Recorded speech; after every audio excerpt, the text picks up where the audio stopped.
Once, when the elder people of Braj, including Nanda Maharaj, were planning for the puja of Lord Indra, Sri Krishna, a child then, questioned them as to why they were doing so. Nanda Maharaj explained to Krishna that this was done every year to please Lord Indra, so that he continued to grace the people of Braj by providing rain as and when required.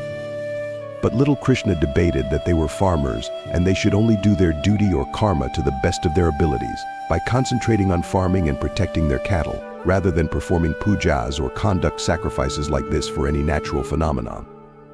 Finally convinced by Krishna, the villagers did not perform with the puja.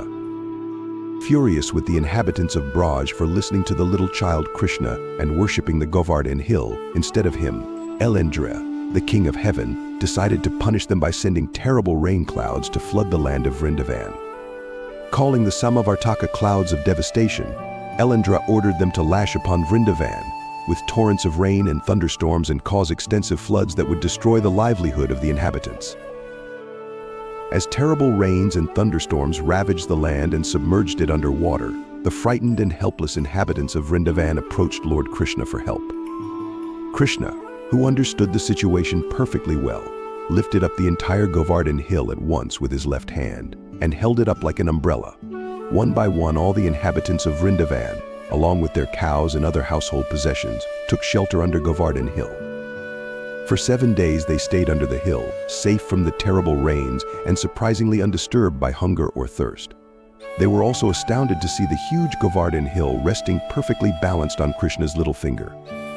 Stunned and mystified with the order of events, King Indra called back the clouds of devastation, thus stopping the thunderstorms and the rains.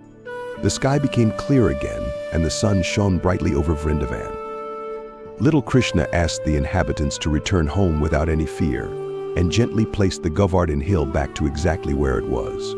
All the inhabitants of Braj, including Nanda Maharaj, Yasoda and Balarama, hailed Krishna and embraced him with happiness. This was how the false pride of King Indra was shattered to pieces. He came to Lord Krishna with folded hands and prayed to him for forgiveness. Sri Krishna, being the Supreme Personality of Godhead, bestowed his grace on Indra and also enlightened him about his dharma and duties.